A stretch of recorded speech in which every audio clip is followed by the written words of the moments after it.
Hello everyone. अब हम एक नया टॉपिक कवर करेंगे जो कि है ब्लॉटिंग। ठीक है, तो समझते हैं ब्लॉटिंग क्या है। ऐसा टेक्निक होता है जिसमें न्यूक्लिक एसिड या प्रोटीन को इमोबिलाइज्ड किया जाता है सॉलिड सपोर्ट पे। ठीक है, जनरली वो सपोर्ट क्या होता है, नायलॉन या फिर नाइट्रोसेल्युलोज मेम्ब्रेन। ये नोट्स बहुत इंपॉर्टेंट है और बहुत अच्छे से बनाया गया है सारा नोट्स, तो आप इसको कवर करें तो आपको समझ में आएगा। ब्लोटिंग जो है वो न्यूक्लिक एसिड का किया जाता है एक सेंट्रल टेक्निक के हेल्प से, जो हेल्प किस में काम आता है, हाइब्रिडाइजेशन के स्टडीज़ में। ब्लोटिंग टेक्निक also यूज़ किया जाता है आइडेंटिफाई करने में यूनिक प्रोटीन्स को, न्यूक्लिक एसिड सीक्वेंसेस को। और ये डेवलप किया गया था हाईली स्पेसिफिक और सेंसिटिव तरीके से, ताकि इसके बहुत सारे टूल्स बने जो मॉलिक्यूलर बायोलॉजी में या क्लिनिकल रिसर्च में काम आते हैं। याद करने का तरीका है स्नो ड्रॉप। तो सदर्न ब्लॉटिंग जो है डीएनए के लिए है, नॉर्दर्न ब्लॉटिंग आरएनए के लिए है। ओ उसको कैंसिल कर देंगे, मतलब ऐसे ही याद करने के लिए। और डब्ल्यूपी मतलब वेस्टर्न प्रोटीन के लिए। जनरल प्रिंसिपल क्या है ब्लॉटिंग का, ये एक सिंपल और यूजुअली कंसिस्ट करता है 4 स्टेप में। पहला है सदर्न ब्लॉटिंग, दूसरा है नॉर्दर्न, और तीसरा है वेस्टर्न, और चौथा है डॉट ब्लॉटिंग। तो इसमें मेनली 4 स्टेप इन्वॉल्व होता है। पहला है कि वो इलेक्ट्रोफोरेटिक सेपरेशन होता है प्रोटीन का या फिर न्यूक्लिक एसिड फ्रेगमेंट का किसी भी सैंपल में। दूसरा होता है कि ट्रांसफ़र करता है इसको इमोबिलाइज्ड पेपर सपोर्ट पे। चौथा होगा कि ये बाइंड करेगा एक एनालिटिकल प्रोब के साथ। तीसरा और चौथा होगा विजुलाइज करना। ठीक है, तो ये था पहला, दूसरा, तीसरा, चौथा। ये है ब्लॉटिंग का बेसिक स्टेप। अब हम आगे इसके डायग्राम की बात करें तो इसका एक बिल्कुल बहुत अच्छा डायग्राम बना हुआ है। ऊपर वेट रखा गया है, ग्लास प्लेट है, पेपर टिश्यू, फिल्टर पेपर वगैरह रखा गया है। अब इमोबिलाइज्ड न्यूक्लिक एसिड, पहले सदर्न ब्लॉट, नॉर्दर्न ब्लॉट या डॉट ब्लॉट की बात करें, प्री हाइब्रिडाइज किया जाता है, फिर हाइब्रिडाइजेशन, फिर स्ट्रिजेंसी वॉसेस किया जाता है, फिर डिटेक्ट किया जाता है। अब देखिए सदर्न ब्लॉटिंग समझते हैं।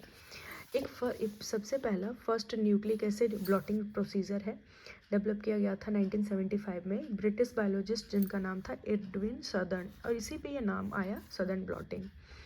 इसमें रेस्ट्रिक्शन इंडोन्यूक्लियस यूज़ किया जाता है ताकि मॉलिक्यूलर वेट जिनका हाई होता है ना डीएनए स्ट्रैंड का, उसको स्मॉलर फ्रेगमेंट्स में चेंज कर सके।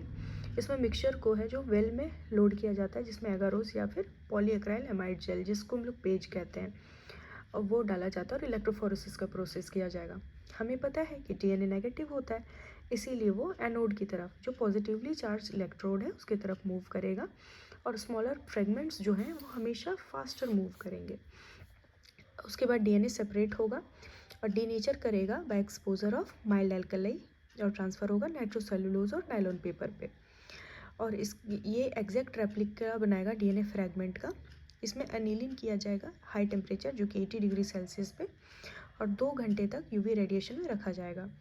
अब हाइब्रिडाइजेशन मेम्ब्रेन को सैंडविच किया जाएगा एक जेल और एक स्टिक पेपर के बीच में, ताकि जो बफर है वो कैपिलरी एक्शन से उसके ऊपर ये ट्रांसफ़र हो जाए। देखिए यहाँ पे कैपिलरी एक्शन से उसके ऊपर ट्रांसफ़र हो जाए।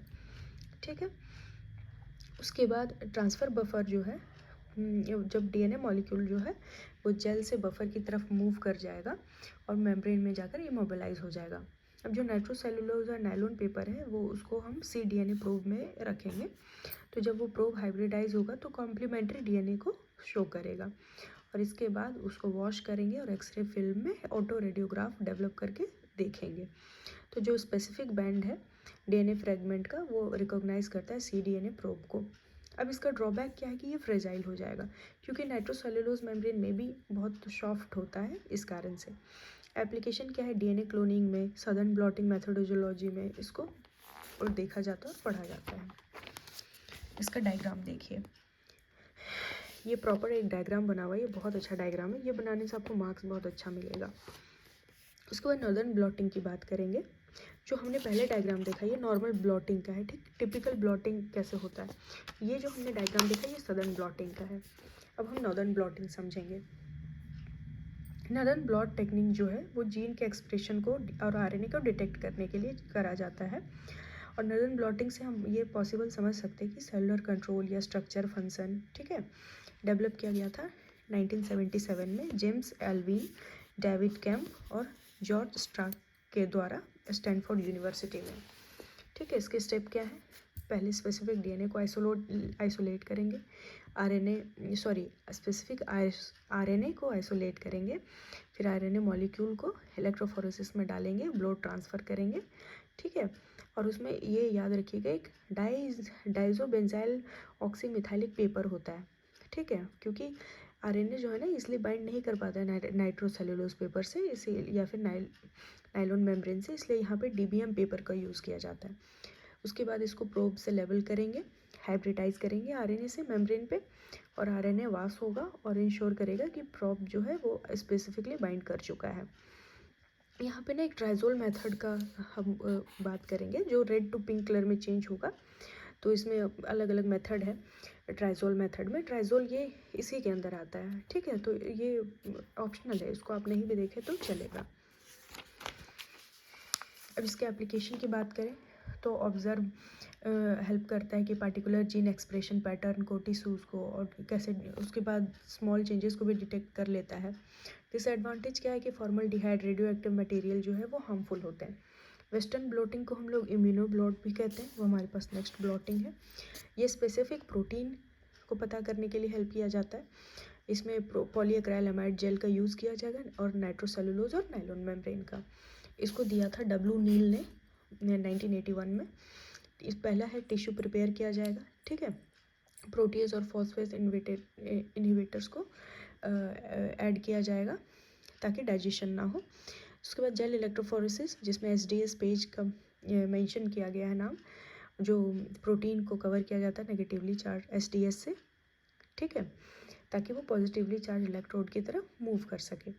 ट्रांसफ़र किया जाएगा PVDF मतलब पॉलीविनाइल डाइफ्लोराइड मेम्ब्रेन की तरफ, फिर ब्लॉक किया जाएगा नॉन स्पेसिफिक बाइंडिंग से, और वहाँ पे वोवाइन सीरम एल्ब्यूमिन, ठीक है, या फिर नॉन फैट ड्राई मिल्क के हेल्प से उसको ब्लॉक किया जाता है। उसके बाद इंटरेक्शन बिटवीन मेम्ब्रेन ना हो जाए, ताकि वो एंटीबॉडी और मेम्ब्रेन के बीच में इंटरेक्शन ना हो। ये हेल्प करता है stain with target specific enzyme antibodies. इसको टारगेट स्पेसिफिक एंजाइम एंटीबॉडीज से जा करके स्टेन किया जाता है और डिटेक्ट करता है प्रोटीन को, ठीक है। उतना कम प्रोटीन 1 mg से भी, नैनोग्राम से भी कम प्रोटीन को ये डिटेक्ट कर लेता है। इसका रेजोल्यूशन बहुत हाई होता है। इसका यहाँ पे डायग्राम बना हुआ है। एंजाइम्स बहुत सारे इसमें यूज़ होते हैं, उसके कुछ कुछ नाम लिखे गए हैं। ये थोड़ा सा इम्पॉर्टेंट है, ठीक है, कि लेबलिंग कैसे होता है। ईस्टर्न ब्लॉटिंग तो हमें पढ़ना नहीं है, थोड़ा सा अगर बेसिक आप जानना चाहें तो देखिए। पोस्ट ट्रांसलेशनल मॉडिफिकेशन को समझने के लिए ईस्टर्न ब्लॉटिंग यूज़ किया जाता है, जो कि डेवलप किया था एर्लिचिया ई म्योरिस ने। तो ये इतना इम्पोर्टेंट नहीं है, तो इसको आप कवर कर लें। Thank you so much.